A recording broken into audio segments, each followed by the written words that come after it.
गौरी पुत्र गणेशी शंकर सुवन गणेशी महाराज के सबसे पहला हमन के वंदन करे के बाद आई है बात कहे के बाद ये गणेश जी आई ए बाबा कहने कहीं अभी सामने में हाँ बैठा रहे भक्त कहता है ए बाबा ए घड़ी सजी आई कथा पीछे रौरा के बोलाई सजी आई कथा पीछे रौरा के बोलाई सजी आई कथा पीछे रौरा के बोलाई सजी आई रौरा के बोलाई सजी आई रौरा के बोलाई सजी आई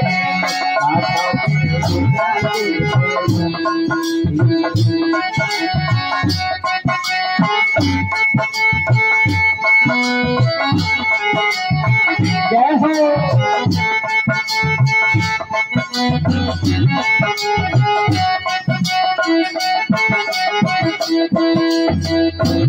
कथा पीछे रौरा के बोलाई कथा पीछे रौरा के बोलाई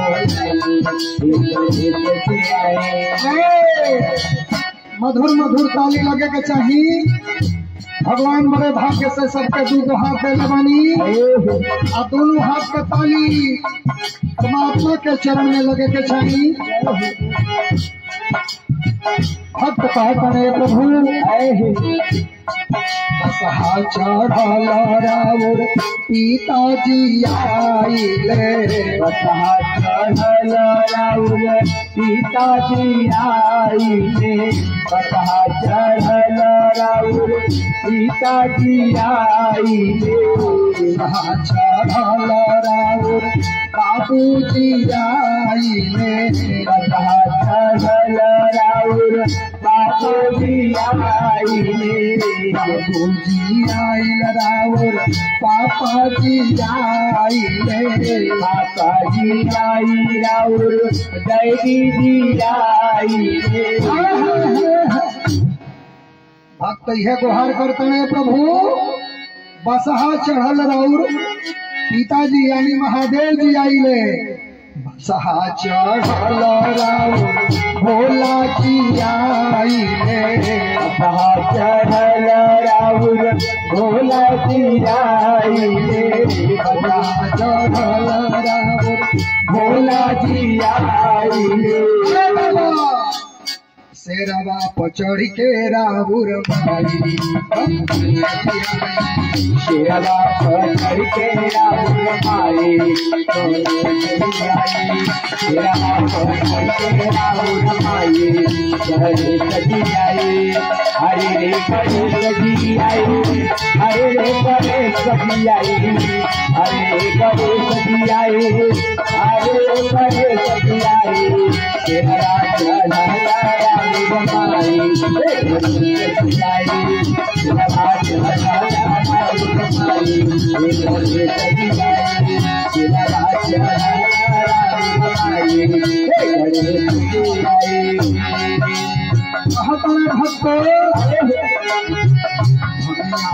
तुरवाराउर बाबूजी आइले बगिया तुरवाराउर बाबूजी आइले बगिया तुरवाराउर बाबूजी आइले पैयाराउर भोला चबाइले दिल के पैयाराउर भोला चबाइले दिल के पैयाराउर भोला चबाइले। मिश्री खाई ले राउर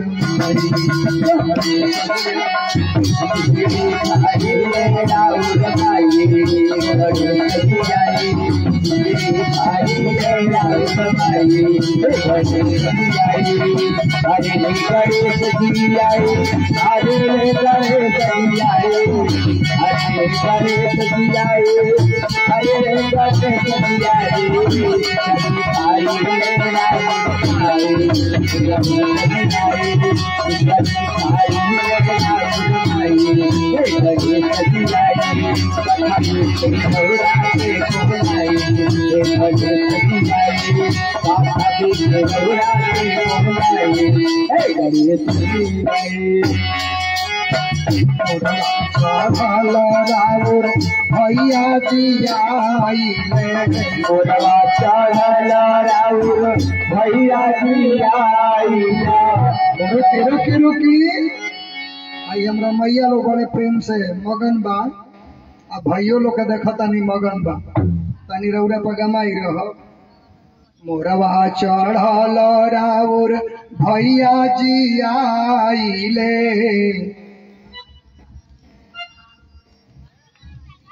आय आय आय आय आय मन है न जाना जुटल बाड़ी बाला बताओ अबे खेते में को बकरी पड़ जा केहू के 3 पीढ़ी लगरियाई लो खुटिया के ना ससुर से लाई ना भसुर से लाई ना रविंदर भाई सन प्रधान सन कोटदार से केहू से शरमे नहीं लाई आ सीधे सीधे गावे के बा मोरवा चढ़ल राउर भैया जी आइले।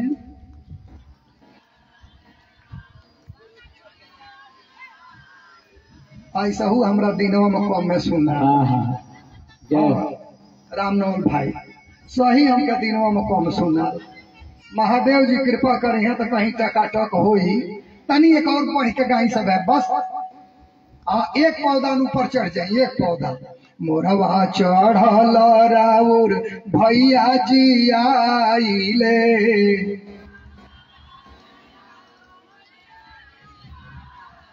हाँ तो सरिया गए तनी एक और ऊपर तनी अरे मोरवा चढ़ल राउर भैया जी आइले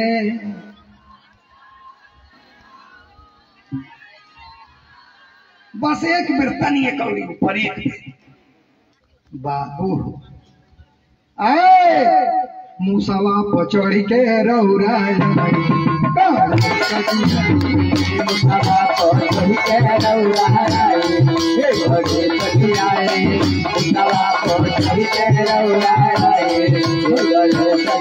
अरे गणेश सजाए अरे गणेश सजाए अरे गणेश सजाए अरे गणेश सजाए अरे गणेश सजाए अरे गणेश सजाए उतवा करके लहराए गणेश सजाए उतवा करके लहराए गणेश सजाए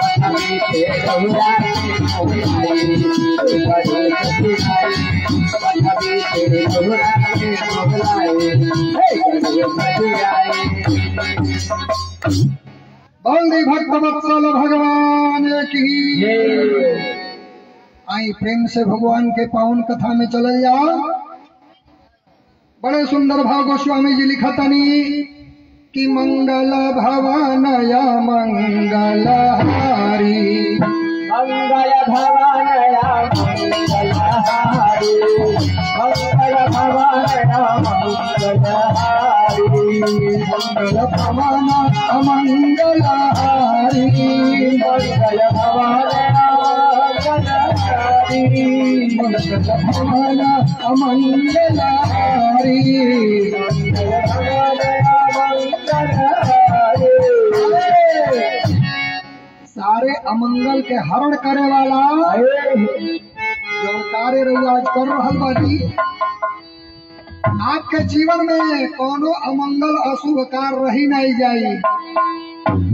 बस प्रेम से अपने मन से वो महादेव के बुला ली जेकर हुआ मानो तो कि राम कृष्ण दुर्गा हनुमान गणेश कार्तिकेय भैया बलराम जेके आप मानत हो कि वही के प्रति अपने जीवन के समर्पण कर दी, सारा मंगल रौरे जीवन से निकल के भाग जाई, मंगल ही मंगल हुई।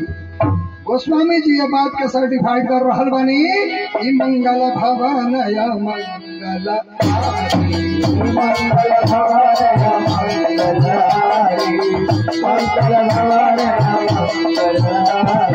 उमा सहित जपत पुरारी, उमा सहित जपत पुरारी, उमा सहित जपत पुरारी। ई बतिया रउआ पाके गटाई के नीचे उतरता सटता जी। अच्छा यह तो हम चाहता नहीं कि रउरा का एकदम राम रस में उतना डूबोती कि घर के भोजन पानी सब रउरा नून छार लागे। राम रस इतना पी ली सब है कि घर के अन्न पानी भोजन भंडारा नीके न लागे, एकदम मीरा जैसे दीवानी हो जाएंगे। गाँवरे में तो गिरधर का गुड़ गाऊं, मीरा जैसे प्रेम में दीवानी हुई भगवान का ना की। वैसे आप सीधे एक योगन बन करके भगवान के श्री चरणों में नाचना शुरू कर दे, संसार के माया से आप परे होकर के परमात्मा के चरणों में लीन हो कि मेरे श्याम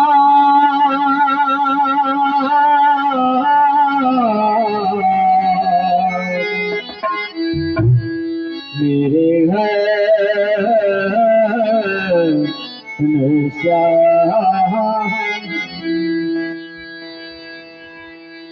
कि श्याम पिया मोरी राधे अरे रंगी दे चुनरिया कि रंग दे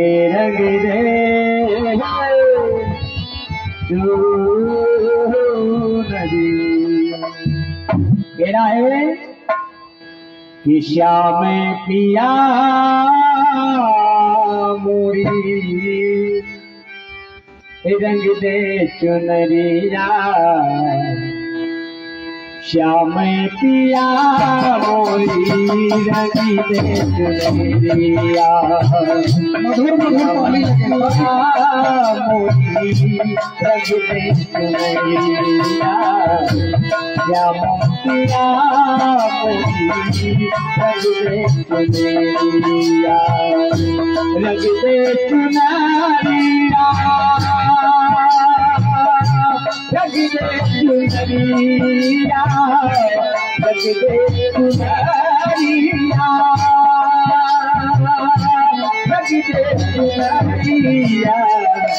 श्याम पिया रंग दे चुनरिया श्याम पिया रंग दे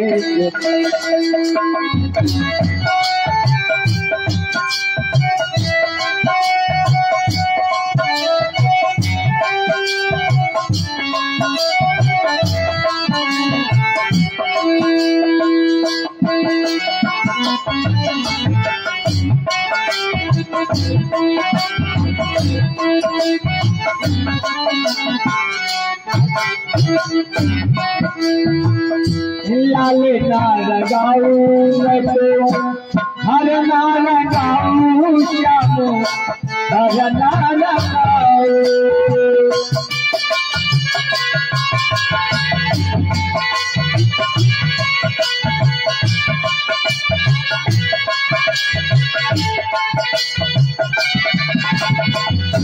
लाल ना लगाऊं मैं तो हर ना लगाऊं हर ना लगाऊं मैं तो हर ना लगाऊं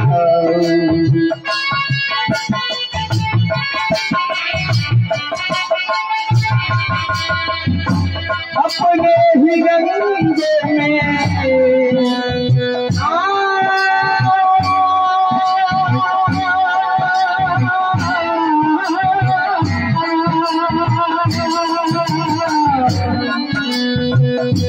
अपने ही चुनरिया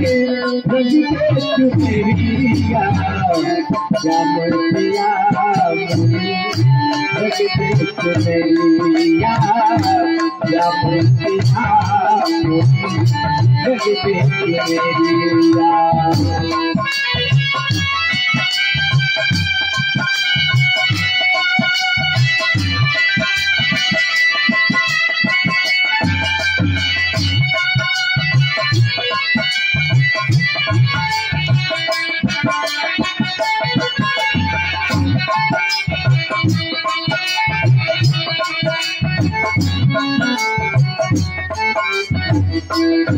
जल से पतला कौन है कौनी भूमि से भारी जल से पतला कौन है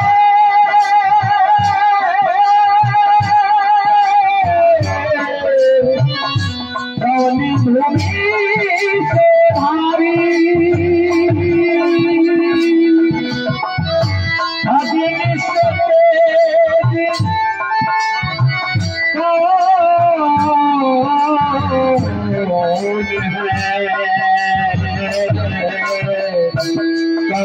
काजल से कारी श्याम पिया मोरी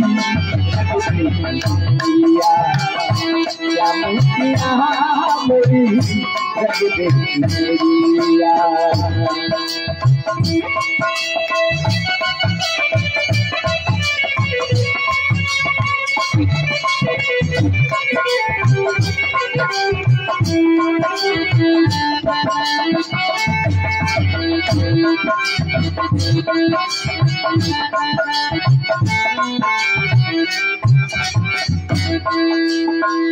बिना रंग वाले मैं तो घर नहीं जाऊंगी घर नहीं जाऊंगी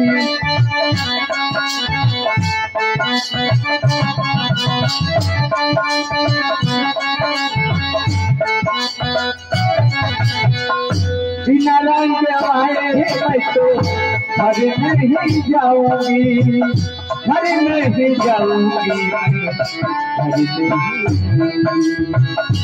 चाहे बीत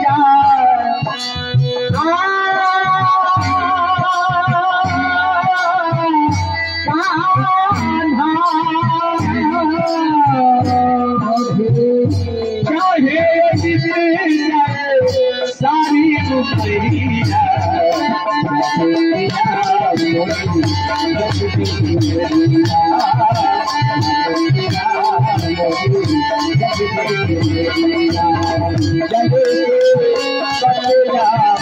ज्ञान है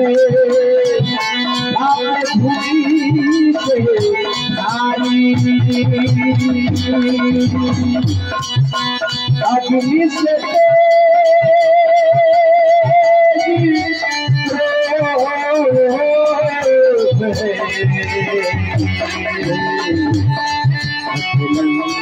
जल से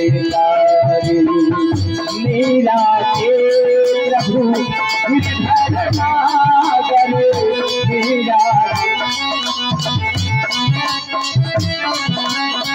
मीरा के प्रभु गिरधर नागर मीरा के प्रभु मीरा के प्रभु गिरधर नागर मीरा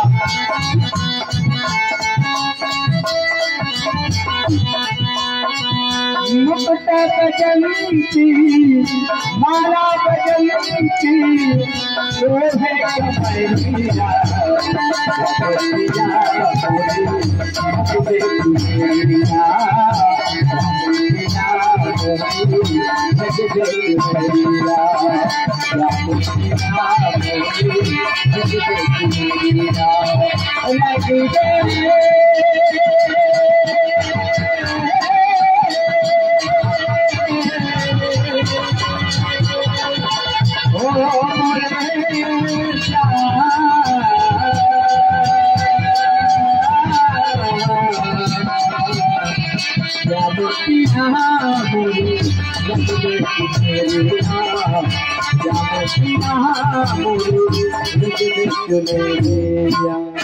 बोल दी भक्त वत्सल भगवान की, सांवरे सरकार की।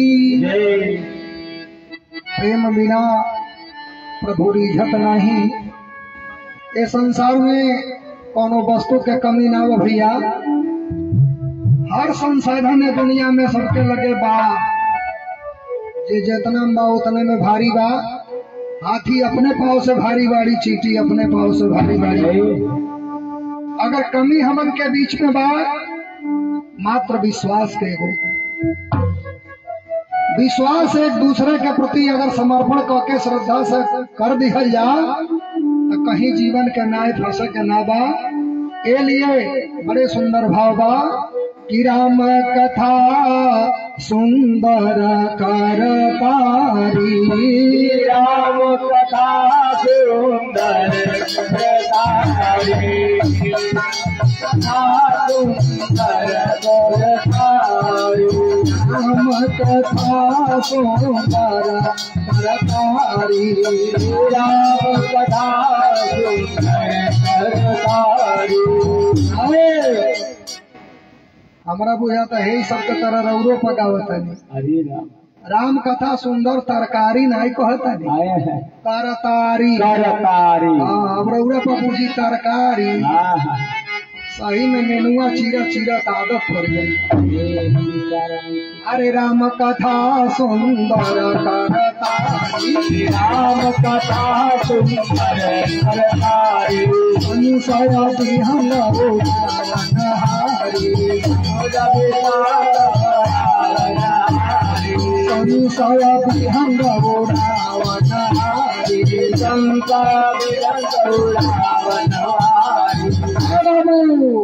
राम कथा सुंदर करतारी। वह पालन धरती का भरण पोषण करने वाले श्री हरि नारायण के श्री चरण में आज आप लोग बैठल बानी।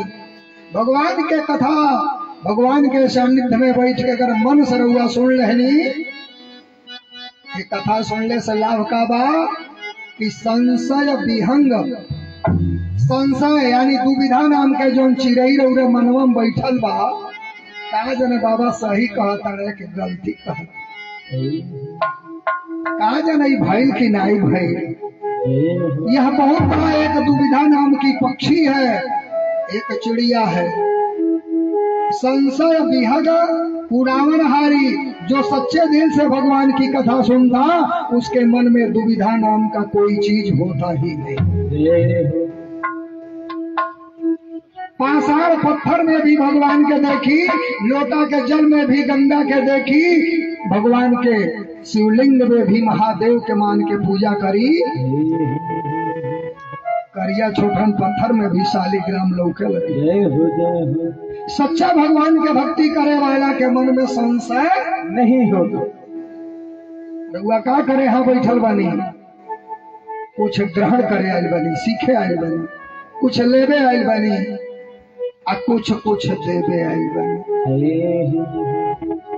ऐसे हमार भाव कहेला, संत लोग कहेला कि कछु लेना न देना मगन रहना, कछु लेना न देना मगन रहना, कछु लेना न देना, मगन रहना, कछु लेना न देना, कछु लेना न देना, मगन रहना, कछु लेना न देना। रौरा बस लेवे आइल बानी, देवे कुछ नहीं खी आई। अरविंदरो बाबा आइल बने लेवे आइल बने। दुनिया लो पढ़ले बा, तो कहा के ऊपर है दादा। ऊपर ऊपर सब चले, नीचे चले न कोई। सबे तो ऊपर चलल चाहता, नीचवा के उगल चाहता। ऊपर ऊपर सब चले, नीचे चले न कोई। और जो एक बार नीचे चले तो सबसे ऊपर। ई बताई सबसे ऊपर पहले गई के चाहता, तनी हाथ उठाई तो रौरा पर दू जनी सबसे पहले ऊपर गई चाहता। जय हो। लगा तो भगवान नारायण हमरे कन्हैया जी के असीम कृपा बा। सरकार के विशेष कृपा बा, नहीं तो हेतने मन ही बैठल बा, सबके मन में भाव रही ए प्रभु अपने चरण के सेविका बना ली। ऊपर जाए हम हो जा थोड़ो कहने हैं ना जी, भगवान के शरण में ऊपर जाए खातिर बा। ई मौका कोई मत सूद के अपने गांव रामपुर मलौली में न बिताई, भगवान के कार्य में आके अपने समय के दान करी। आज हमरे रौरे खातिर भगवान के धरती पर बार बार अवतार लेवे पड़ता है। 23 बार भगवान अवतार लेनी काहे खातिर? भगवान अपने लिए ना जी, आपके और हमरा लिए। कलिया रविंदर बाबा यही बतौले व्यासपीठ से कि विप्रधेनु सूर संत हित। विप्र मने ब्राह्मण, सूर मने देवता, संत मने महात्मा। विप्रधेनु सूर संत हित मने कौशल्या हितकारी, यानी नारी मर्यादा का उत्थान करे खातिर, धर्म राष्ट्र निर्माण करे खातिर यह 5 लोग के लिए भगवान के बार बार अवतार होला। आज बड़े सुंदर भाव से जो शब्द बा, पाप के ताप से जल रही थी धरा। भगवान कहले के धरती पर कारण कि जब पाप उच्च स्वर में आवाज लगाएला, अब धर्म जहां लोप होके लगेला। कि का पाप के ताप से जल रही थी धरा, जग की आग जलती कहीं भी नहीं।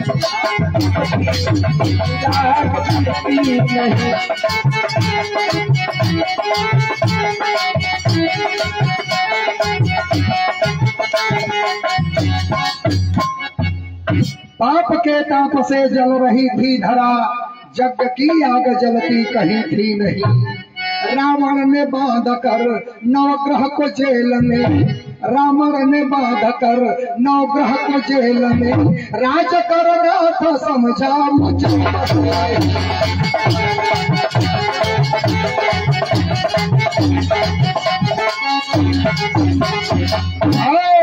मान ऋषियों का करना गलत नीति थी, संत लोग के सेवा ना। रावण अंगूठा काट काट के और ले संत महात्मा ब्राह्मण से, और अंगूठा के फूल खड़ा में डाले। भला बताई, धरती पर जब संत ब्राह्मण गौ गंगा मातृशक्ति के अगर संतोषजनक सुख नाई बा, अगर क्लांत बा, ब्राह्मण क्लांत बा, संत क्लांत बा, नारी समाज भयभीत बा, भला वो समाज के कल्याण कैसे हुए? मान ऋषियों का करना गलत नीति थी, नाश दुनिया से भक्ति का संग रहे।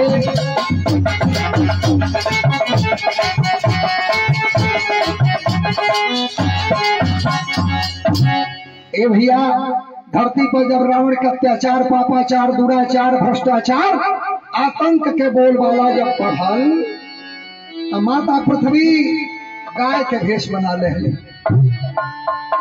तमाम जगह रहुआ फोटो कैलेंडर चित्र में देखले होगा, गाय के शरीर आ स्त्री के चेहरा। कहीं फोटो आप लोग देखले बनी ऐसा जी, जो शरीर गाय के बा आ चेहरवा बस एक सुंदर दिव्य स्त्री के बा। यह माता पृथ्वी के रूप हो कि गाय का रूप धरती ने धारण किया। माता पृथ्वी कंस के अत्याचार से जब कराहे लगली, या संत ब्राह्मण के ऊपर अत्याचार हो रहा बा, माता गाय के भेष बदौली, आंख में आंसू लिए स्वर्गाधिपति देव राजेंद्र के पास पहुंचली। गाय का रूप धरती में धारण किया, जाके पहुंची जहां देव राजेंद्र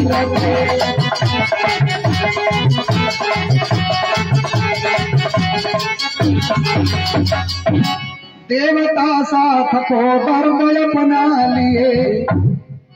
सारा पृथ्वी के देवता भी माता पृथ्वी के साथ चल रहे के मैया, आज रौरे करुण पुकार में हमरे भी सहयोग रही। सारा देव समूह मैया पृथ्वी के साथ गाय माता के साथ जाकर पंचलोकपाल देवराजेंद्र के सभा में खड़ा भइली, आवाज लगौली के देवराजेंद्र संसार के हर प्राणी के रक्षा कैला के दायित्व बा, जिम्मेदारी बा। देवराजेंद्र कहले है मैया पृथ्वी रावण भगवान शंभु के चेला हो,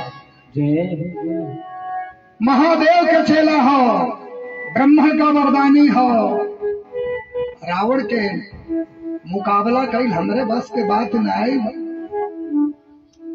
माँ पृथ्वी आई हम आपके सहयोग करे खातिर चल रहल बानी। स्वयं देवराजेंद्र पंचलोकपाल के साथ इंद्र वरुण कुबेर चंद्रमा सबके लेके माता पृथ्वी के साथ में चलल लोग कैलाश भगवान शंकर देवादिदेव महादेव मैया पार्वती संग विराज रहल बानी। सारे देव समूह जाके भगवान शंकर से विनती करता, हे प्रभु, हे महादेव, शरणागत की रक्षा हो प्रभु। भगवान महादेव अपने नेत्र के खोलनी समाधि से जगनी आ कहनी, हे देवराजेंद्र, हे पृथ्वी देवी, रावण शिष्य हमार सही बा।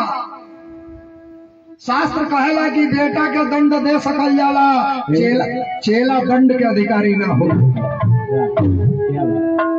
अगर लड़का पर रिस भरल बात एक तमाचा रुआ मार दहनी चली, माई के ममता हो, माई के तमाचा से बेटा के घाव ना लगेला, लेकिन ए भैया बेटा के शब्द से माई के जरूर घाव लगेला। अगर बेटा सुपात्र ना बोली तो माई के कलेजा छलनी हो जाई सब दवा से, लेकिन माई के तमेचा से भी बेटा के घाव लिखल बा, कुपुत्रो न जाते कुमाता न भोती। बेटा भले अभागा हो जाए लेकिन माता कुबाता ना हो। बड़े सुंदर भाव देहले गोस्वामी जी भी। शास्त्र में लिखल है, माता होकर पुत्र खिलावे, भार्या होकर भोग करे, सिंह पीठ पर चढ़ी भवानी अटल भुवन में राज करे। माता के कहल जाला जेकरे अंदर ममता होखे, जौने स्त्री के अंदर ममता बा वही के माता कहल जाला। अगर स्त्री के अंदर ममता खत्म हो गई तो फिर वो माता कहे योग्य नहीं थे। अला बताई, अब ताड़ुका के केहू माई कही, ताड़ुका के केहू माई कहल हो, आ पूतना के जौन केतने माई के लइका चबा घरली ओके केहू माई कही। अरे वो माई ना बल्कि डाइन, जौने के अंदर ममता ही खत्म हो जाए। ममता तो एगो कुत्ता के अंदर भी होला। उतिया के भी बेटा अगर हर और जाई तो कब्जा कर लेला, बबुआ हमार कगर न। निस्वार्थ भाव से एगो जंगल के जानवर भी बेटा के पैदा करेला, ओहू से प्यार करेला। लेकिन हमरे नारी जाति में अगर कोनो माता ममता से विहीन हो जाए तो ओके माई कहे वाला बा। यही लिए ताड़ुका के केहू माई न कहो। कारण बा हजारों ऋषि मुनि महात्मा लोग के खा के मांस ओरवा देहलस, हड्डिया से भवन बना के वही सोनिया में रहत रहे। ठीक द्वापर में भगवान कन्हैया के मारे खातिर अनेक भेष बना के दुराचारणी व्यभिचारिणी पूतना भी जब पहुंचली, भगवान एको बेर माई कह दी। कारण बा माता से ऊपर स्थान मामा के होला। माँ में एक शब्द बा, माँ। माँ में, माई में एक शब्द बा, माँ, जो ममता की मूर्ति है। हमार माई होके चाहे राउर माई होके, ममता की मूर्ति एक शब्द, सिंगल शब्द है माँ। लेकिन मामा में को शब्द बा हो दो शब्द, माँ धन माँ बराबर मामा। यानी माई से दूना जे प्यार करे ओके मामा कहल जाला। आज वो मामा भाई भांजा का रिश्ता कलंकित अगर हो गई ले संसार में, बाबू हो त्रेता में, द्वापर में मामा भांजा का रिश्ता कलंकित करे वाला काम के कईल? पहला लंकापति राजा रावण के मामा मारीच, एगो ऊ राजा रहले, एगो ऊ मामा रहले मारीच, जे अपनिया भगिना के गर्त से निकाल ना पोले बल्कि गर्त में ले आके डाल दे। दूसरा मामा एगो और भइले, मामा शकुनी। शकुनी के नाम सुनले बने सभे महाभारत में। दूसरा मामा रहले शकुनी, भांजा के कल्याण ना कैले बल्कि गर्त में ले जाके डाल दे। तीसरा मामा एगो अइले कंस। तीन गो मामा रजिस्टर्ड वालो इतिहास के पन्ना में नाम बा। अरे मामा तो रौरो बाड़े, हमरो बाड़े, हमहू केहू का मामा है, रौरो केहू का मामा है। खाली मामा के भाव में सब कुछ छुपल बा। माँ प्लस माँ बराबर मामा, यह डबल शब्द है, और माँ हमारी सिंगल शब्द है। ये रहस्य के अगर रउआ जान गईनी, परख गईनी, रिश्ता मजबूत हो जाई। कहीं मामा भगिना का रिश्ता कलंकित ना होई, पति पत्नी के बीच में दुविधा ना होई, बाप बेटा के बीच में अविश्वास ना होई, भाई भाई के बीच में दरार ना होई। शास्त्र में लिखल गईल बा। रामचरितमानस में गोस्वामी जी लिखनी, अरे जिनके प्रिय राम वैदेही, जिनके प्रिय राम वैदेही, जिनके प्रिय राम, जिनके प्रिय राम वैदेही।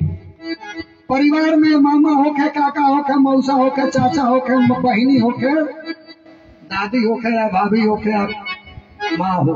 सबसे पहले परिवार में समता होना चाहिए, और परिवार में भगवान नारायण के भक्ति के प्रभाव होके के चाहिए। अगर अपने परिवार में अपना ही बेटा, अपना ही पति अगर भगवान का कट्टर दुश्मन है, उस अभागे को छोड़ देने में कहीं शास्त्र में दोष नहीं लग है। उस परिवार को छोड़ देना चाहिए, उस परिवार से अलग हो जाना चाहिए। ऐसे दुष्कर्मी समाज में रहकर जीना से बेहतर है कि एकांत में कहीं वास कर ले। आज रावण के ही छोटे अनुज विभीषण बार बार रावण से समझौले, भैया हो हमार बात मानो, बेकार लड़े भगवान से जानो। कहा जाता हो वो संसार के मालिक हमें, बचबो पूरे लंका धोआ जाए। लेकिन रावण नहीं माना, विभीषण ने लंका को छोड़ दिया। भक्त प्रहलाद अपने पिता के समझौले, पिता हिरण्यकश्यपु, राम हमार पूर्ण ब्रह्म नारायण हमें, जक्र छत्र छाया में पूरा संसार बा, रौरा अपना के भगवान कहतनी, इरा और मूर्खता बा। लेकिन हिरण्यकश्यपु ना जब ना मनले तो प्रहलाद अपने पिता के छोड़ दे। राजा बलि अपने गुरु शुक्राचार्य के छोड़ दे। राजा बलि के दरबार में भगवान वामन जब 3 पग से अपने बेग से धरती मांगे पहुंचनी, राजा बलि कहले, स्वामी भला ये बताई इतना छोट शरीर बा, 3 डेग धरती का करो? भगवान कहले, बस हमारे डेग से रहुआ 3 डेग दे दी। राजा कहले कि बड़ा गड़बड़ बा, छोट लड़का के बुद्धि भी छोट बा। एगो राजा के लगे आके कोनो जमींदारी मांग लो, सोना धन कोठार मांग लो, 3 डेग धरती का करबो। भगवान कहनी ना ना, मात्र 3 डेग धरती हो हमरे डेग से। राजा बलि जब देवे के तैयार भइले, शुक्राचार्य रोकले, कहले, अरे राजा बलि, अरे कोनो बच्चा ना हमें, स्वयं नारायण हमें। राजा बलि कहले, प्रभु अगर भगवान भी हमें तो कुछ मांगे, हमरे यहाँ आयल बड़े, याचना करे आयल बड़े, ए लिए कभी भाव दहले। कि राजा बलि ने गुरु को छोड़ा छोड़ा विभीषण भाई। राजा बलि को छोड़ा छोड़ा विभीषण भाई। राजा बलि ने गुरु को छोड़ा छोड़ा विभीषण भाई। राजा बलि ने गुरु को छोड़ा छोड़ा विभीषण भाई। राजा बलि ने गुरु को छोड़ा छोड़ा विभीषण भाई। प्रहलाद पिता को छोड़ा प्रहलाद पिता को छोड़ा प्रहलाद पिता को छोड़ा पति को छोड़ी मीरा। आए भक्त प्रहलाद पिता को छोड़ा पति को छोड़ दी मीरा। मीरा अपने पति राणा सांगा को छोड़ दिया। कारण कि अगर भगवान का शत्रु परिवार में है, चाहे परिवार का कोई भी मेंबर हो, भगवान से बैर करता हो, उसे छोड़ देने में दोष नहीं है। ये हमारा पुराण कहता। रौरा कथा सुने आवता नहीं। अगर घरवे में रौरा यज्ञ के केहू दुश्मन बा विरोध करता, कथा सुने मत जा, रामलीला देखे मत जा, परिक्रमा करे मत जा। वैसन परिवार के छोड़ देने में दोष नहीं खे। नश्वर पति आड़वास वाला पति अगर छूट जाई है तो कोनो संकट नहीं खे। वह परम पिता परमात्मा जो सबका पति है, जो इस जीव का मालिक है, उसे नहीं रुष्ट होना चाहिए। अरे माई रोए छाती धुम धुम पिरिया रोए 3 दिन। पिरिया कहाँ ले रोई है? मात्र 3 से 6 दिन ले। माई छाती धुन कर रो तारी अपना खातिर, बहनी रो तारी खाली राखी बांधे खातिर। लेकिन तोहरे साथ जाए वाला केहू बाना भाई। विश्वास नहीं खे तब कहियो परीक्षा ले ली हो। एक बेर हमार कन्हैया जी परीक्षा ले रहले द्वारिका में। 16,108 रानी रहली, लेकिन केहू भगवान कन्हैया के दर्द हरे के तैयार नहीं थे। आई कथा तो दूसरे भाव बा, लेकिन तनी एक पीछे हटा दी। भगवान कन्हैया एक बार कहनी, अरे नारद जी एक एक के 16,108 रानी लोग ले आयल बनी। हर रानी से 10-10 पुत्र पैदा कैले बनी। कितना भाई रहले? 56 करोड़ जदुवंशी खाली धरती पर। भागवत कथा के माध्यम से आई। 56 करोड़ जदुवंशी खाली धरती पर रहले। ये बेरा पूरे भारत के जनसंख्या 130 करोड़ बा। द्वापर के समय में 56 करोड़ खाली जदुवंशी रहले। बंधुओं, भगवान कन्हैया कहनी है नारद जी एगो परीक्षा लेवे अपने परिवार में, लेकिन हाँ थोड़ा सा अपने मन के एगो दुविधा हटा ली। रविंदर बाबा भी ये कहले कि हर नारी से 10-10 पुत्र रहले, तो ये बात तो सत्य बा, भागवत प्रमाणित बा। लेकिन हमरा रौरा तक रे भोग के भगवान पैदा ना कैले रहली। पूरे ब्रह्मांड में 4 वेद 6 शास्त्र 18 पुराण उठा के देख ली। अगर मोर के पंख लगल बा तो 2 गो राजा के माथे पर, एगो द्वारिकाधीश कन्हैया के, एगो शंकर सुवन कार्तिकेय। मोरे के पाखी और कोनो राजा के माथे पर देखले बनी? कोनो देवता के माथे पर देखले बनी? कोनो मनाई के? लेकिन लड़का अपने माथे पर बांध के घूमे ने को। लड़का भाई सबके घर के राजा हो। लड़कन का मन बासा होला, मन करी माथे में बानी, चाहे डाने में बानी, चाहे गोड़े में बानी। लड़का लड़का होला, बर्रे बालक एक समान। द्वारिकाधीश भगवान कहनी, अय नारद जी हम अपने पूरे 16,108 रानी लोग के परखल चाहतानी कि पूरे द्वारिका में के हमार बा। नारद जी कहनी तो क्या करे बा, कुछ रास्ता बताई। भगवान कहनी बड़ा हमरा पेटवा में दर्द बा। नारद जी कहले दर्द बा? अरे ये सरकार रौरो बड़ा लीला करी ले। भगवान कहतानी हमारे पेटवा हमारे पेटवा में बाटे बड़ा पीड़ा हो न हमरे पेट में बहुत दर्द बा। रानी रुक्मणी जामंती सत्यभामा सारा रानी लो आज राज सुतर रहता फूल के सेज पर सुतल बा। बाबू हो करवट में नहीं खेलो घूमत, लेकिन है दर्द के होकर बुझा था। हमारे पेटवा में बाटे बड़ा पीड़ा हो न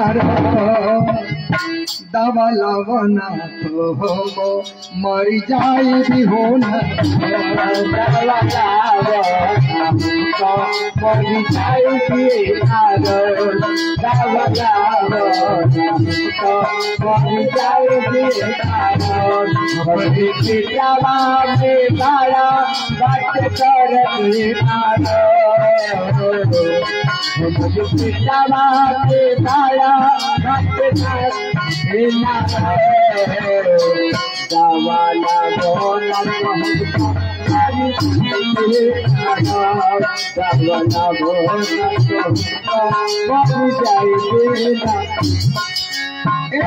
सुन के मारा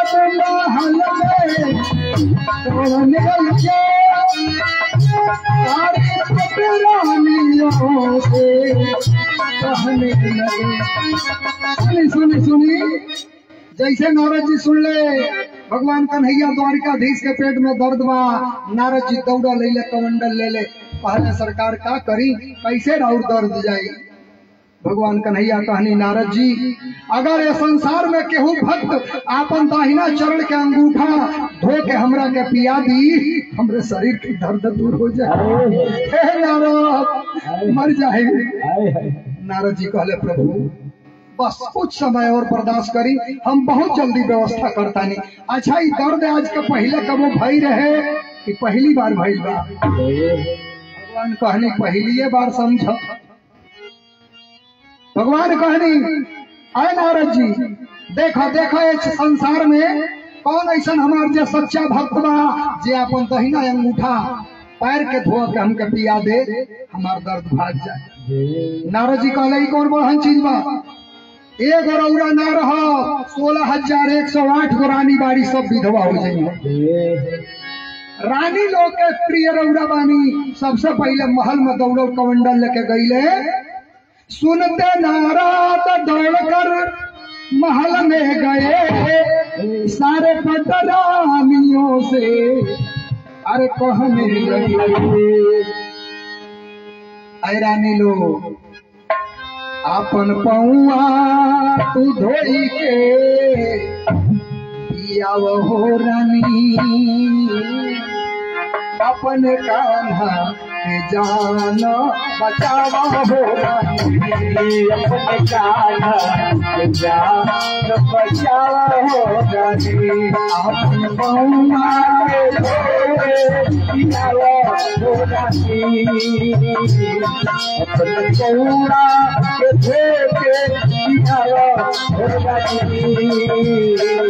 अपने बचावा हो अपने स्वामी बचावा हो स्वामी बचावा हो।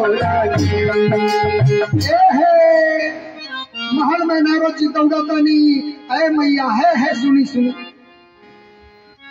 मैया कहली का हो ए बाबा का एकदम पगलाइल दौड़तानी घरवा में। जामवंती जी के कक्ष में गईले नारद जी कहले जल्दी जल्दी अपन दहिना पैरवा धो के तन दे। अरे भगवान कन्हैया मर जाई बाटे बहुत जल्दी वहां के दर्द से निदान करे बा पेट में दर्द बा कराह रहल बानी। कहलिया ही दादा के रौरा से कह दिया कि हम अपन गोड़ धोके अपने पति के पियाई। कौन ऐसा दुनिया में अभागन नारी हुई जो अपन गोड़ धोके अपने मर्द के पियाई? भला बताओ नरक हो जाए। नारद जी कहले नरक हो जाई। अरे अपने स्वामी के जान बचाई अपन सिंदूर सुहाग बचाई। कहली रौरा तारे हम सनखल बनी दौड़ल गईले सत्यभामा सकाला सत्यभामा, हे मैया अपने कन्हैया के जान बचा ली, दहिना अंगूठा धोके दे दी। पाली हाँ बड़ा यो सन कौन बने। कौनो नारी अपने पति का अपन अंगूठा धोके पियाई हो ना, धर्म बा। सारे रानी से एक एक करके महीनों दिन नारद जी घूमले, लेकिन केहू अपन चरण धोके ना देता। कन्हैया जी के पास दौड़ल, नारद जी गईले, कहले कान्हा ई तो कल्याण कहीं ना भाई। कहले दुनिया में जा देखा कौन ऐसा भक्त बा। नारद जी आकाश मार्ग से चल रहे, कमंडल हाथ में लेके नारायण नारायण महामंत्र जाप करता है। श्री कृष्ण गोविंद हरे मुरारे, हे नाथ नारायण वासुदेव। श्री कृष्ण गोविंद हरे मुरारे, हे नाथ नारायण वासुदेव। हे कृष्ण गोविंद हरे मुरारे, हे नाथ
हेलो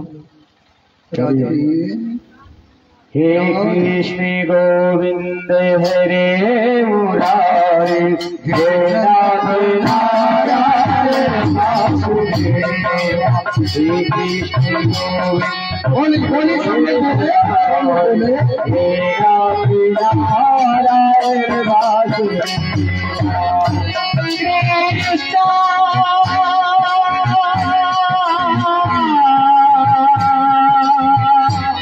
राधे कृष्ण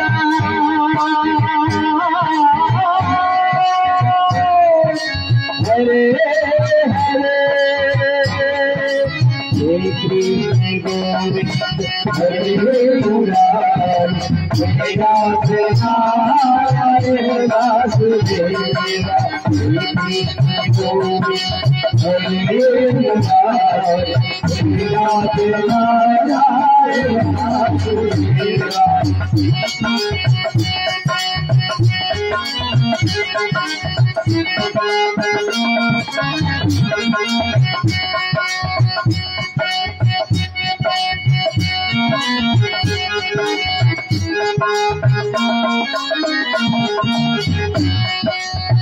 बोल दे भक्तवत्सल भगवान की। देव ऋषि नारद पूरे ब्रह्मांड में ऊपर घूम भईनी, धरती पर पहुंचनी। बड़े बड़े राजा महाराजा संत फकीर के लगे पहुंचनी। केहू ऐसन भक्त तैयार नहीं खे हो जे अपन अंगूठा धोके भगवान के पियावे। नारद जी मन ही मन विचार करतानी। पूरे द्वारिका तो घूम भईनी, तमाम भूमंडल पर घूम भईनी, जहाँ भगवान अवतार लेके नर माधुर्य लीला कैले रहनी, बाल लीला ग्वाल बाल के साथे। एक बार तनी वहां चली वृंदावन के धरती पर, कहीं हो सके कि केहू मित्र सखा मिल जाइए, केहू भगवान के सच्चा दोस्त मिल जाए। नारद जी पहुंचनी वृंदावन के पावन धरती पर। जाकर देखा तनी जमुना जी के किनारे कूश के चटाई लगा के बड़े दिव्य सुंदर एगो स्त्री बैठ के कूश के चटाई पर भगवान नारायण के नाम के महामंत्र के जाप करताड़ी। श्री कृष्ण श्री कृष्ण श्री कृष्ण श्री कृष्ण। श्री कृष्ण महामंत्र के जाप ओम नमो भगवते वासुदेवाय, ओम नमो भगवते वासुदेवाय महामंत्र के जाप नारद जी के कान में जब पहुंचल, नारद जी पहुंचले, जाके देखा तने बड़े दिव्य सुंदर, लेकिन शरीरिया में सारा मांस गल गई बा, खाली हाड़ भर बचल बा। सुंदरता कैसे रहेला हो? शरीरिया में जब मांसवा गल जाई, जब हिले निशानवा हट जाई तो सुंदर लगी। मांस से शरीर सुंदर लगे। जैसे मांस हटा, यानी साठा के ऊपर जब बबुआ गई ले, धीरे धीरे हड्डी छोड़े लगी, सुंदरता रह जाई। जहिया हमारा राम नौल भैया हो खब अपने नौजवानी में का हो, लेकिन आज 50 से ऊपर बढ़ल दहिया तो कहीं बिखर गई ना। रौरो जब अपने जमाना में हो खब तो हाँ बाबू, इस समय है जैसे समय के काल चक्र करवट लेला, बचपन बीतल खेल खेलत में आयल तो हर जवानी, घर के लोग ताना मरिहे करब तू बेईमानी, केकरे खातिर सुंदरता बा हो? तू रूप में रहवा चाहे कुरूप में रहवा, भगवान तो है अपन प्यारा बना लिया, लेकिन तनी एक सुंदरता उतर जाई, कलेजा में बसावे वाला पति भी तो से किनारे हो।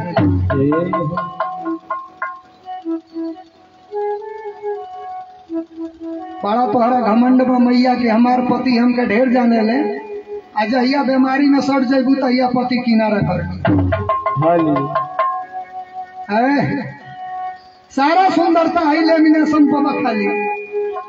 ई माया के चक्कर छोड़ी अब प्रभु के चक्कर में लग जाई। सब कुछ मैंने सौंप दिया सरकार तुम्हारे। नारद जी पहुंचले, जाके जमुना के किनारे कुश के आसन पर देखले ब्रज के रानी राधा कुमारी बैठल बाड़ी। राधा नाम को उल्टा करके देख ले, राधन धा राधन धा राधा, और जब इनके उल्टा कर दे तो धा धन रा बराबर धारा। राधा किसी लड़की का नाम नहीं है, किसी स्त्री का नाम नहीं है। राधा वह अविरल गंगा जमुना की पवित्र धारा है, जो कल कल कल कल भक्ति के रूप में बहती रहती है। भागवत के प्रेमी खाली मनोरंजन के दृष्टि से कथा सुनत तो कुछ समय से न बाहर रही सगरी, और जहाँ भक्ति के मार्ग में घुस जाई सब कुछ दिस इज लाइट फैक्ट। एकदम शीशा के जब सामने करब तो चेहरा लौकी, आ शीशवा का उल्टा कर दे तो पीठिया करे कुछ नहीं लगे। बात गलत बा कि सही लगा? शीशा दर्पण के सामने देखब तबे न बुझाई चेहरा पक्का लागल बा, अच्छा पाउडर कहाँ पोते के बा। पीठिया करे देखब तो बुझाई जी। मन के दर्पण में देखी। राधा के पास नारद जी पहुंचले, श्री कृष्ण जपताड़ी। नारदो जी उन्हीं के स्वर में मिला के इहो जपे लगले। श्री कृष्ण जिनका नाम है, गोकुल जिनका धाम है। जिसका नाम है गोकुल जिसका नाम है, जिसका नाम है गोकुल जिसका नाम है। जिनका नाम है गोकुल जिनका धाम है, जिसका नाम है गोकुल जिसका धाम है। श्री घनश्याम को बारंबार प्रणाम है। श्री घनश्याम को बारंबार प्रणाम है।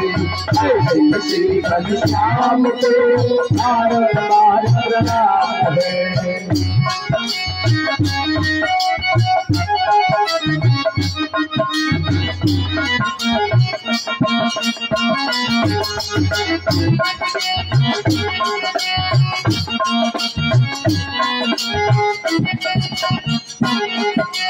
राधा जिनकी प्यारी है, दुनिया से प्यारी है। हे राधा जिनकी प्यारी है सब दुनिया से प्यारी है। राधा जिनकी प्यारी है दस दुनिया से प्यारी है। राधा प्यारी है दुनिया से प्यारी है। ऐसे दीनानाथ को बारंबार प्रणाम। ऐसे दीनानाथ को बारंबार प्रणाम है। ऐसे दीनानाथ को बारंबार प्रणाम है।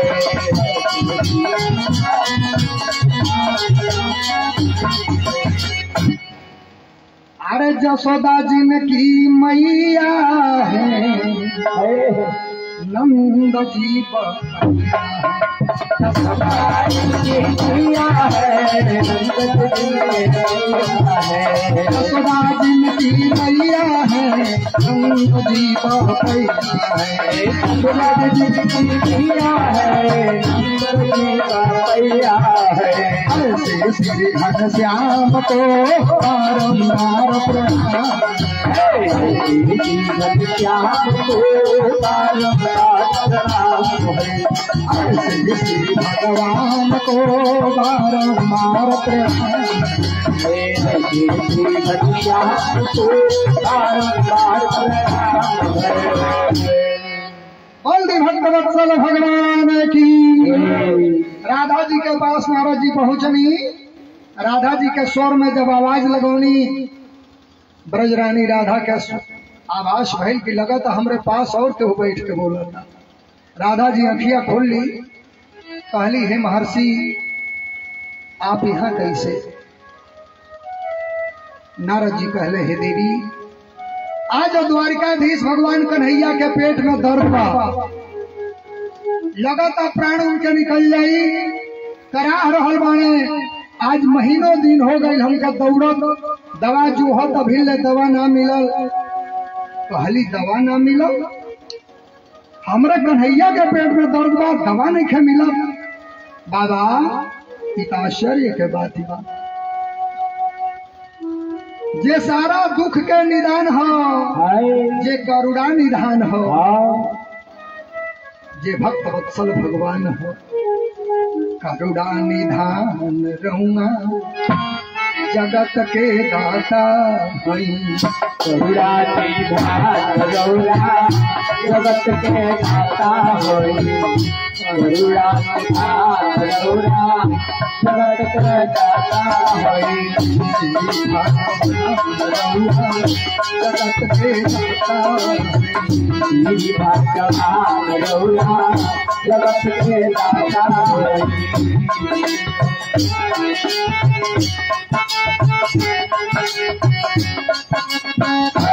प्रभु संसार के रउआ सृष्टि के पालन करी ले। आज रउरे पेट में दर्द होता रउरा के दवाई नहीं मिलत। कन्हैया आवाज लगौली राधा वृंदावन के धरती से नभमंडल में तरंग बन के गूंज गई पूरा ब्रह्मांड हिल गई। भगवान कन्हैया उठ बैठ गई राधा राधा राधा राधा राधा राधा राधा राधा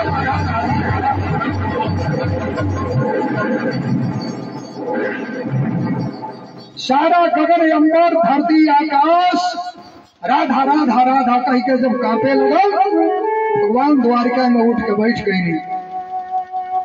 राधा कहली स्वामी आज इस रौरे सेविका के पूरा जीवन बलिहारी बा रौरे चरण में। राधा के आंख से आंसू गिरे लागल पूरा जंघा पर से ठेहुना धोआए लगल। राधा कहली नारद कमंडल रोक के आंसू रोक ली जितना रौरा चाहिए ले जाई। नारद जी कहले राधा अरे अपने प्रियतमा के तू दे रहल बाड़ू तोहरा नरक हो जाई। बाबा नारद जी चुप रही हमरा नरक होई कि सरग होई ई जिम्मेदारी रौरा न ली।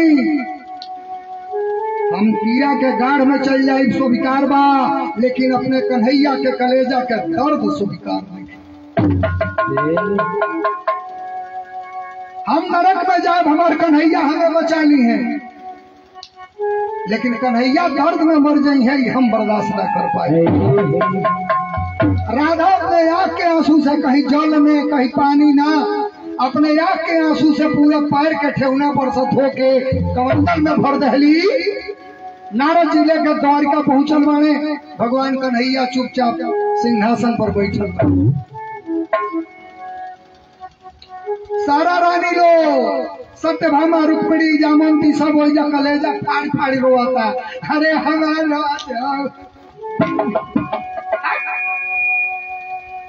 रानी लो रोता अपना खातिर। एक कन्हैया तू जियबा विभाग में जइबा ऐसा मतलब नहीं, हमारो से जरिया सुध तू कहिला अपने खातिर रोता लो। बहनियों रोएले अपनिए खातिर, भैया हो राखी के बांध तनी एक महीना तो 5 दिन खातिर मर जा, अपन पारनवा भाईबा के दे दो, पहिया मोरी लागू जी। हम केहू के भाई के पुअरा के भाई बना के बांधे, अपन जाओ दाम पर लगावे जाई। ये सारा माया का प्रेम है भैया। बाबा जी मानस के कड़ी में लिखनी कि स्वार्थ लागी करहि सब प्रीति, स्वार्थ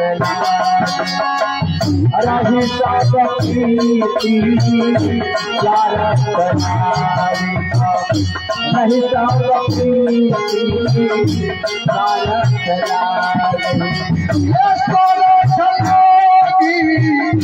करहि सब प्रीति, सुरन किया हरि सुरन किया हरि सुरन। साईं सौ संसार के मतलब के व्यवहार, ये हमरा रौरा प्रेम कैसे बा? कारण बा साईं सौ संसार के मतलब के व्यवहार। पैसा बा जब पास में बाबू, यार देखो संग ही संग डोले। रुपया बा तो दुनिया में सारे कमी बा, आप नमस्ते करे वाला मिली है जीजा नमस्ते। अगर रुपया धड़क गई, गरीबी आ गई, केहू का पहुना पाई के देख ले, मुंह मोड़ के चल जाए। रुपया बा तो जमाना रौरे पीछे बा, जहिया गरीबी आ जाई, खास बहनोई भी रास्ता बदल दी है, कहीं हो सके 2-4-10 हजार कर्जा मांगी। अरे साईं सो संसार के मतलब के व्यवहार। पैसा बा जब पास में बाबू, यार देखो संग ही संग डोले। पैसा भइल समाप्त भैया, यार तब मुंह से नहीं बोले। अरे कह गिरधर कविराज हो, दुनिया की यह लेखा, बिना स्वार्थ का प्रेम भैया जगत में नहीं देखा। बिना स्वार्थ के दुनिया में केहू से केहू का प्रेम नहीं खे। अगर पिता के स्वार्थ बा पुत्र से तो सुख के, अगर बेटा के पिता से स्वार्थ बा दौलत से, अगर पति के स्वार्थ बा पत्नी से, सब एक दूसरे के स्वार्थ में जकड़ल बा। जहिया रहुआ स्वार्थ से कगरी हो जाई, जमाना दुत्कार के किनारे कर दी। कमैया और जहिया लबा तहिया ले पंखा हिलावता लो कि अबर ही वनधा हंस जय हो, हमरो नतिया के नाम हंस हो। एकर मतलब ही नाम निमन बता। बाबू हो तोहार हंस अगर नाव बा तो सचहू माने पड़ी। भगवान तो के बढ़िया वंश बना के तोहरे पिता के गोद में तो के भेजले बाड़े, सदा आशीर्वाद बा। 20 रुपए दान कैले बा बबुआ है, जो काफी खाए के चाही पैसा लेके मलाई खाए चाहिए। हाँ आई लड़का दान करे आइल बा, ले लेती छोट बात न बुझी। बारह पूत पिता के घर में खेती उपजे, अपने कर में आए दूध पी के सूतब 3 दिन ले देह वातावरण सुंदर रही। अगर सीधरी खा के सूतब तो 2 दिन ले देह बसाई, 9 दिन ले। ए लिए लड़का के नाम अगर अंश बा तो मान के चली कुल और वंश बढ़िया बा। अगर के लड़का के नाम कौन सा धो दी, अच्छा है रावण धो दी, तब तो 52 में ओकरा बराबरी नहीं के ऊपर। ए लिए कहल बा नाम के असर पड़ेला हो। आज केहू अपने बेटी के नाम कह के ही ना रखो, केहू धैले बा। मंथरा केहू अपने लड़की के नाम धैले बा, केहू के माई के नाम मंथरा हो। नाव के असर होला। सती सावित्री सीता गीता उर्मिला सुइया सभे धरेला। जे भी चुन के अपना लड़का के नाम अंश धैले बा, मानक पड़ी कहीं न कहीं पूर्वज के अंश बा ओकरा देही में, वो लड़का धर्मात्मा हुई। बोल दे लीला बिहारी भगवान की। राधा के चरण के धोवन प्रसाद लेके नारद जी द्वारिका में पहुंचनी। नारद जी के देखते ही भगवान कन्हैया उठ बैठनी। रानी लोग बैठल बा बगल में छाती पीटा था। नारद जी के जाते भगवान कन्हैया कहनी का हो नारद जी कहीं मिलल हो? नारद जी कहले हो। अरे एक पसर कहलर नहीं अ भर कमंडल ले आयल बानी। भगवानो जब देखले तो आंख में आंसू छलक गए। अभी नमवा नहीं सुनले को देहल के एक कमंडल देख के भगवान का खिया से आंसू प्रवाह हो गई। रुक्मिणी जाके अपने आंचल से भगवान का खिया पोछे लगली। स्वामी रौरा कहे हुआ नहीं।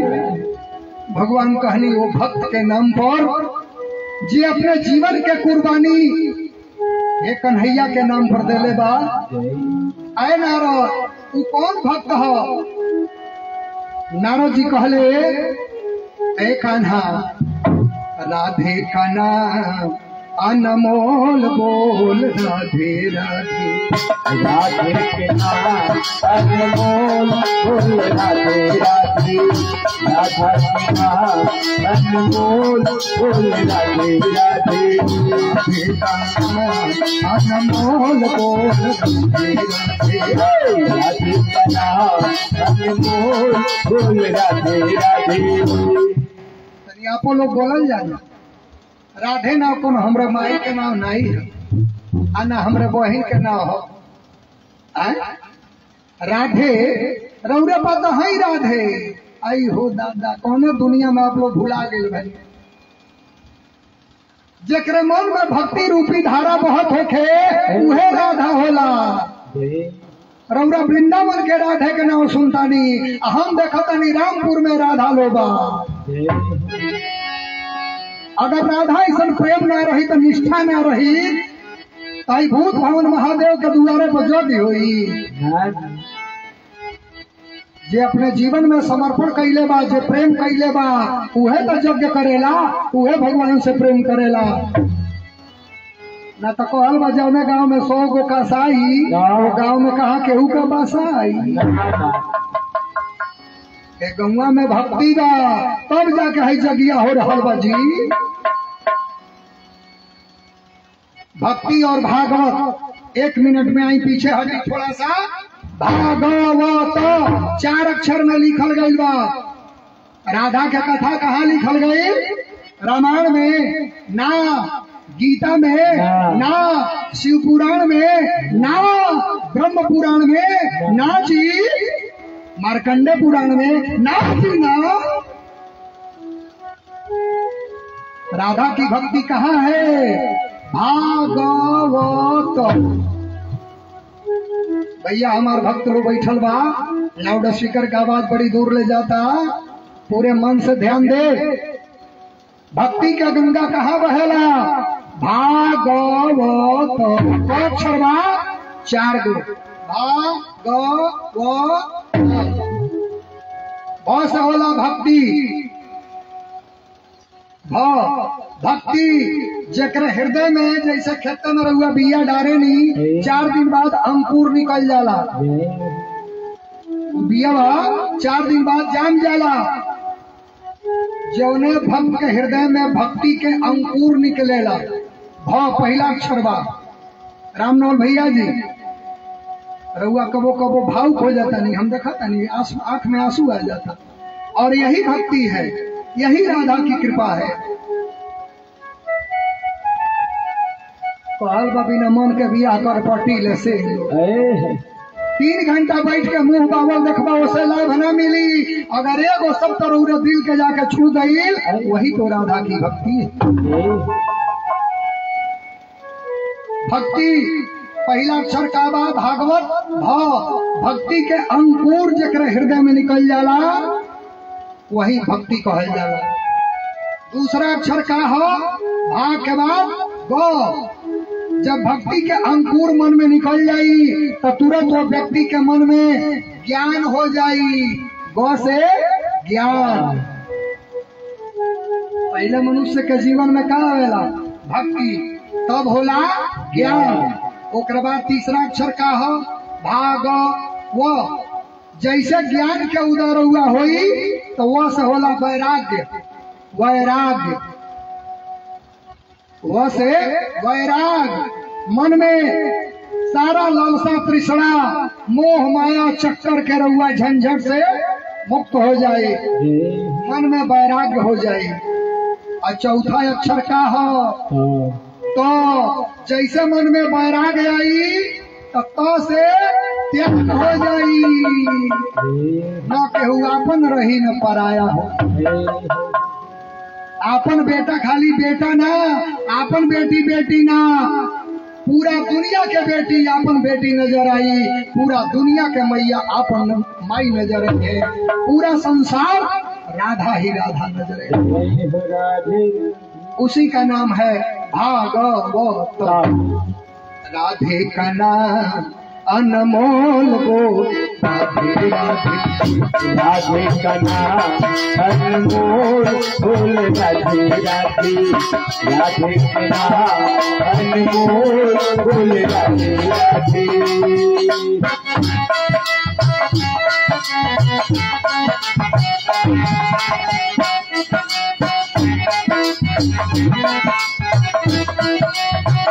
राधे का नाम अनमोल फूल, राधे राधे राधे का नाम अनमोल फूल, राधे राधे। गंगा भी बोले राधे, यमुना भी बोले राधे, गंगा भी बोले राधे, यमुना भी बोले राधे, गंगा भी बोले राधे, यमुना भी बोले राधे, गंगा भी बोले राधे, यमुना भी बोले राधे, गंगा भी बोले राधे, यमुना भी बोले राधे। अरे सरयू के तल तल से आवाज सरयू के तल तल से आवाज, बोलो राधे राधे, सरयू के तल तल से आवाज, बोलो राधे राधे, बोलो राधे।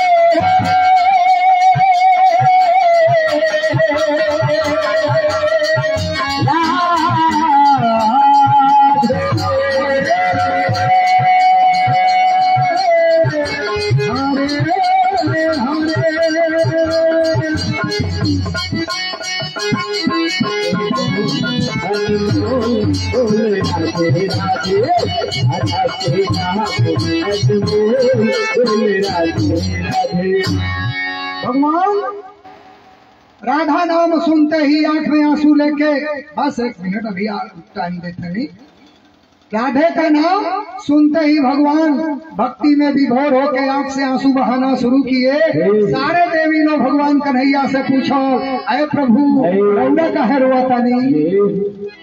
भगवान कहनी राधा खातिर रोता नहीं। 16,108 रानी लो राधा के देखे खातिर बेचैन हो गई। अरे कन्हैया तनी वो राधा के एक बार दर्शन तो करा दी। भगवान कहनी है देवी अभी तो हनी के भाग्य में दर्शन करे के नहीं खे लिखो। सकल पदार्थ जग माही अभाग बिना कछु मिलत नाही। दुनिया में कौन चीज का कमी बा हो? ई तो खाली रह नसीब साथ नहीं खे देख के नहीं खे मिलो।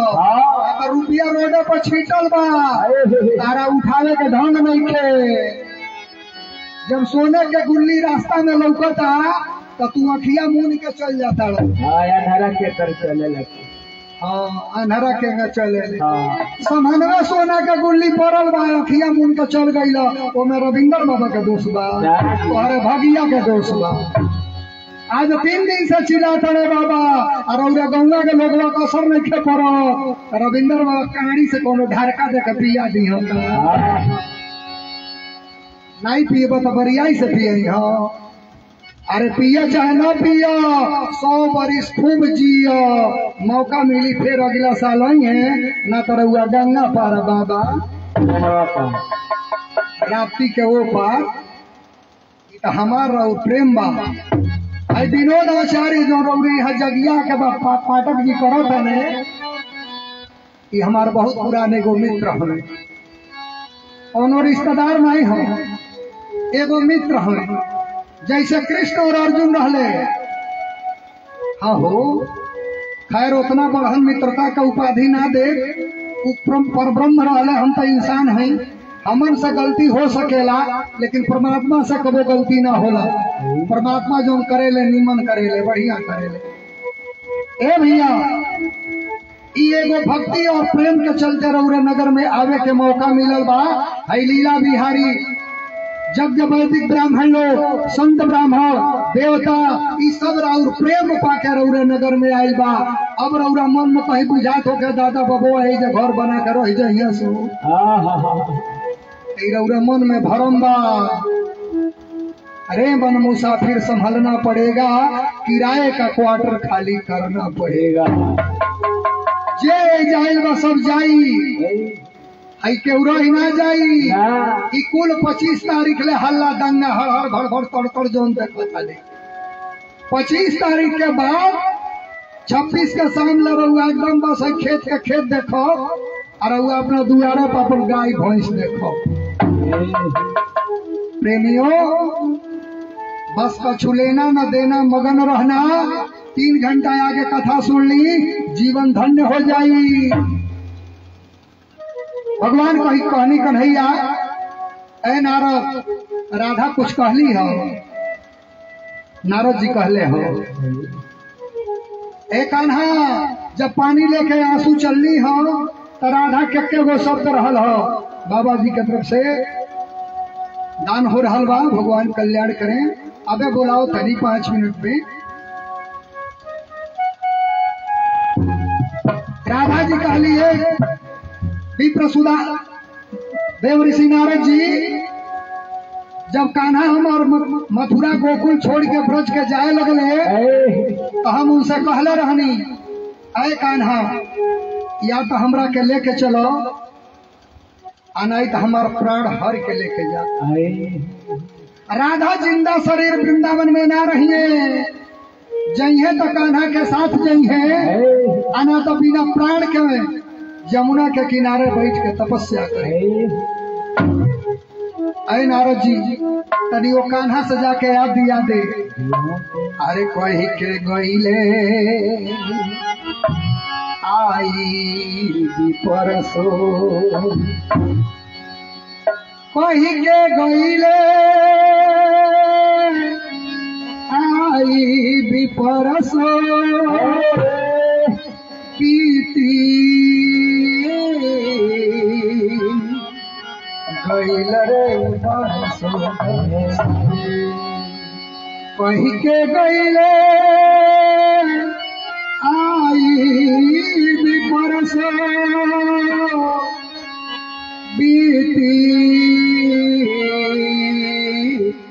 गईल रे परसो, पियर रे भैलीदा हमार सरसई संदेहियारा, पियर रे भैली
भक्तवत्सल भगवान की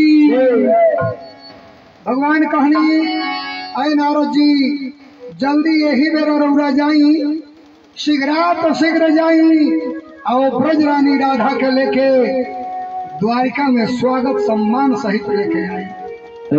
नारद जी पहुँचले ब्रजमंडल में जमुना जी के किनारे जहाँ राधा तपस्या करत रहली।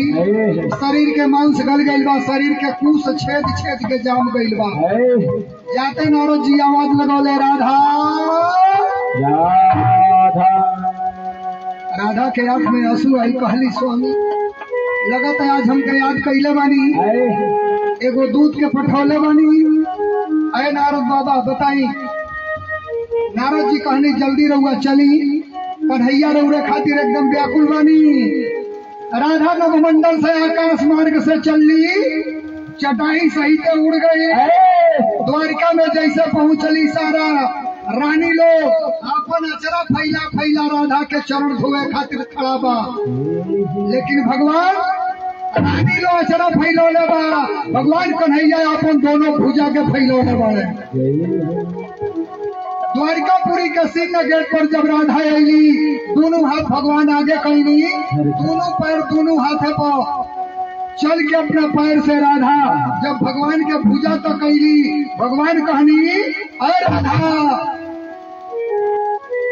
तुम्हारा कहीं बाहर ना, हमरे शरीर के आधा अंग में तुम्हारा प्रवेश करेगा। कोई जरा आज देखी है माता जी के तरफ से भगवान के श्री चरण में ना बोली, लेकिन 100 रुपया देले बनी हमरा बड़ा लालच लागत। जे बड़ा नोट देला ना हमारे जीवन में दुकानी ना होखे लगा। हाँ हो आई आई आई रामपुर वाला मलौली वाला लोग खाली 10 रुपया 5 रुपया 10 रुपया 5 रुपया। जे दूसरा गौवा से आवा तो वो बड़की नोटिया लेके आवा।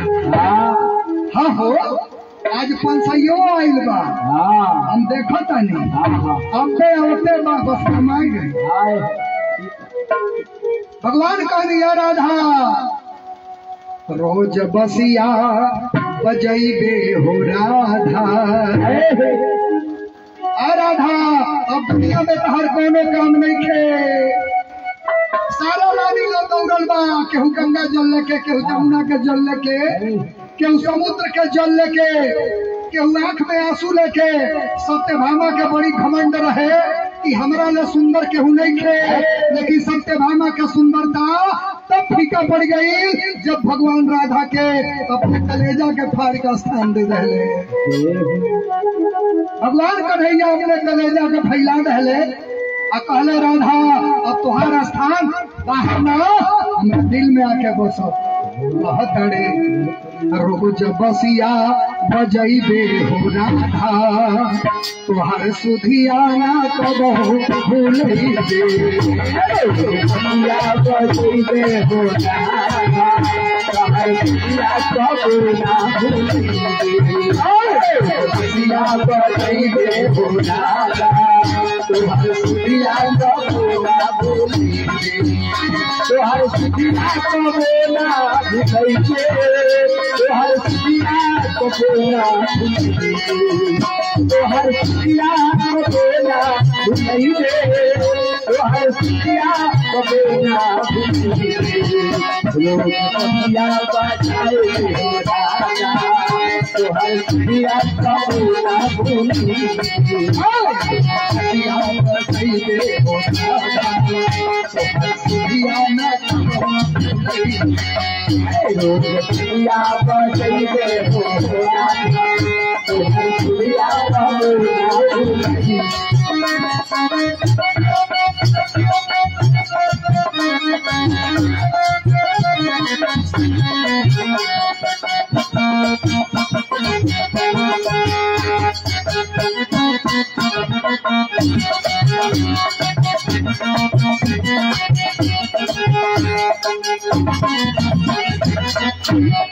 हे सुना राधा हो प्यारी हम पर रखवारी। सुना राधा हो प्यारी हम पर रखवारी। सुना राधा हो प्यारी हम पर रखवारी। सुना राधा हो प्यारी हम पर रखवारी। सुना ललिता हो प्यारी हम पर रखवारी। सुना ललिता हो प्यारी हम पर रखवारी। सुना राधा हो प्यारी तू जब से आई। राधा हो प्यारी तू जब से आई। कबो संकट में आई हम पर रखवारी। कबो संकट में आई हम पर रखवारी। कबो संकट में आई हम पर रखवारी। राधा विश्वास करो, तनी करो विश्वास फेर राधा अपने मन में विश्वास का ज्योति रखो। राधा से कान्हा अलग नहीं खो, कान्हा से राधा अलग नहीं। कान्हा अगर ब्रह्म है तो राधा माया है। राधा जगत के माता है तो कान्हा जगत के पिता हमें। के लिए रौरा कहिले त्वमेव माता च पिता त्वमेव, त्वमेव बंधु च सखा त्वमेव, त्वमेव विद्या द्रविड़म त्वमेव, त्वमेव सर्वं मम देव। ऐ मेरे स्वामी, हे मेरे कान्हा, आप ही तो सब हो मेरे सरकार। तलुआ को बैठा दी, चले बैठ गई। जब दिक्कत हो तो क्यों सहयोग ले ली।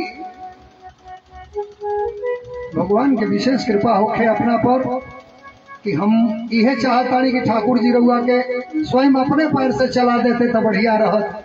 काहे से कि जीवन लंबा बा।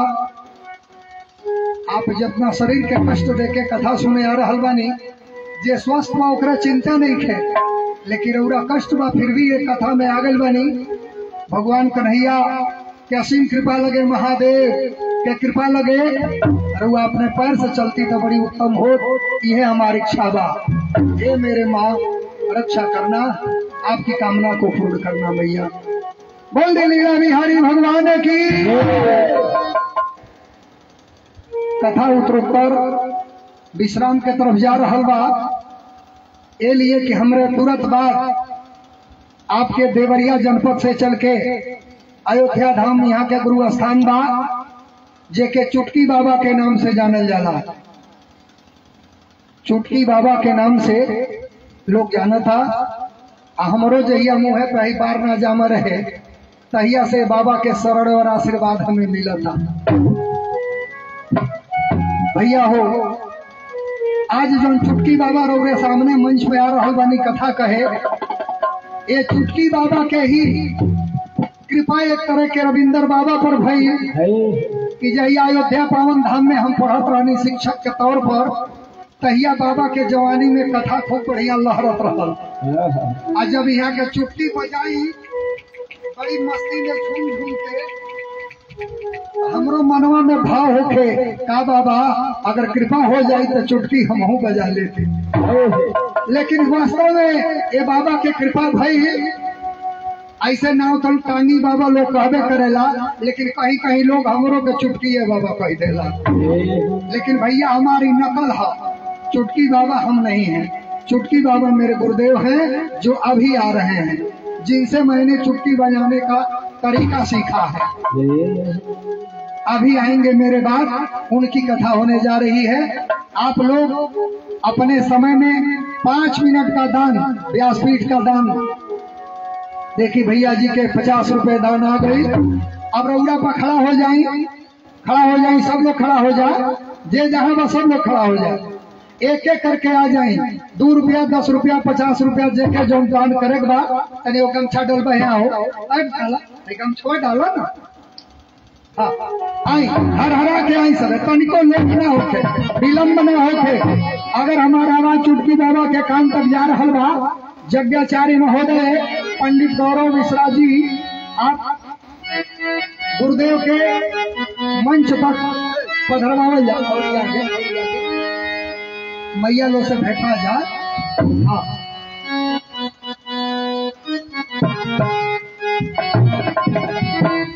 आई जे के 5 मिनट के समय रंगा दिया जाता, एकदम तेजी से हर हरा के आई।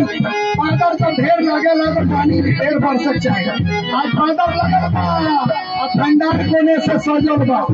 आज देखिए आंधी नहीं आवे, आंधी आई तो सब बदला उड़िया जाए, बरसी ना। इंद्र भगवान तैयारी नहीं होवे के न हो से तनी बरसे हर हरा के बरसे तो बरसे भाई। आज मैया लो के संख्या ज्यादा बा, तनी जोरदार ताली लगवा है। पिछला ककरा घर से आए, नौगा पूछल लहरी जी गुप्त दान, हमरा बुझा तो तभी हो के लड़का का नाम आसानी। गुप्त दान एक बहन जी के तरफ से 1 जोड़ा बिछिया। चला भाई अभी कई जोड़ा मिले वाला था, अभी तो कहने के झूलने में कहने के नहीं हो नाके अभी पैर बाकी बा। हाँ पैर बाकी बा, खील बाकी बा, तमाम अभी बिछिया बाकी बा, सब रौरे पा के पूरा करे बा। आई यज्ञ भगवान में 1 जोड़ा बिछिया मैया के तरफ से दान बा, भगवान सुहाग के रक्षा करे। आए हरि बाबा 500 देखो उड़िया था होने से निकोड़ा करी। आई मैया जल्दी करी। परम श्रद्धेय आदरणीय श्री चुटकी बाबा जी को लेकर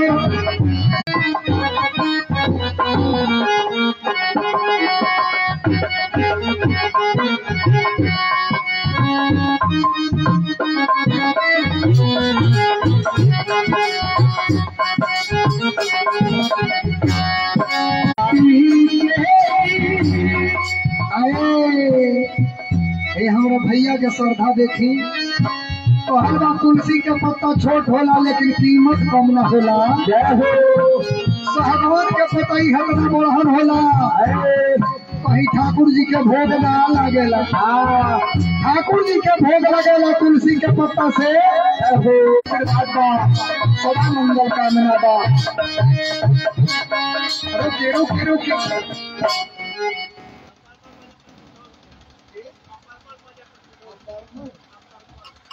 अपरमल 500 के जोड़ा लगी हो लो।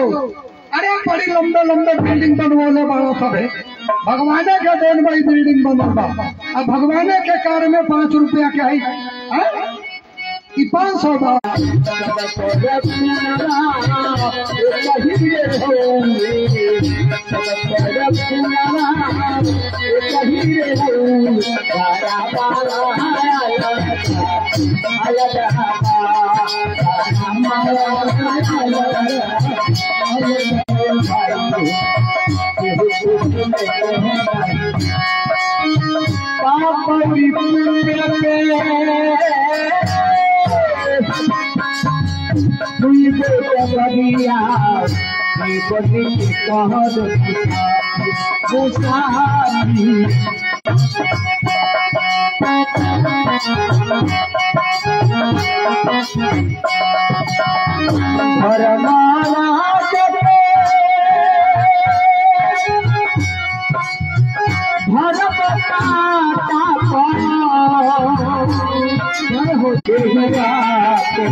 श्री चुटकी बाबा जी को मंच पे लेकर आए।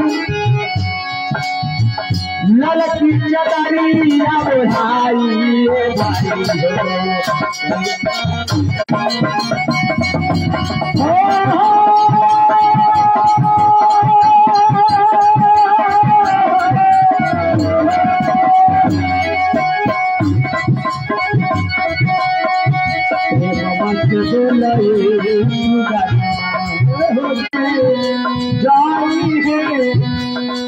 खानावा छुट्टी रे जाई है, अरे जहानामा छुट्टी रे अरे जाई है, सब खजानामा छुट्टी रे अरे जाई है।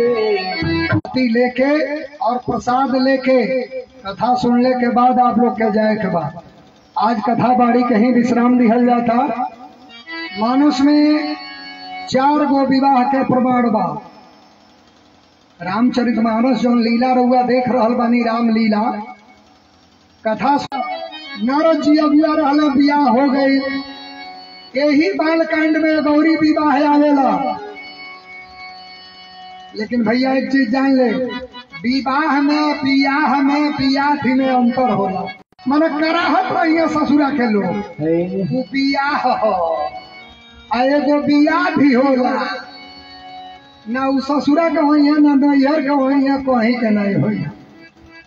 बियाह भी मन ठीक 11 बजे कल दिन में कथा शुरू हो जाए। लेकिन मंचवा रही तब ना, हम तो देखा गाँव हो जाता। भैया समिति और कमेटी और बाबा जी की जिम्मेदारी है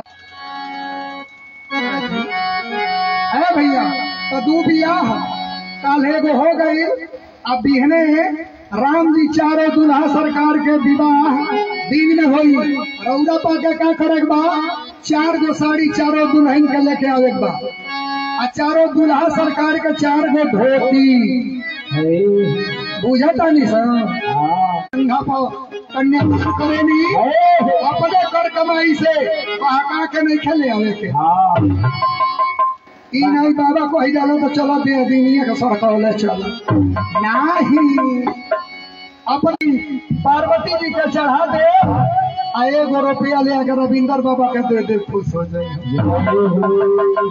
परियाई कोनो नहीं खे, जेके भगवान देले बड़े श्रद्धा से उहे लेके आई, ना तो खलिए आके कथा। मिश्र जी अगर आवाज सुन रहे हैं, मेरे पूज्य गुरुदेव श्री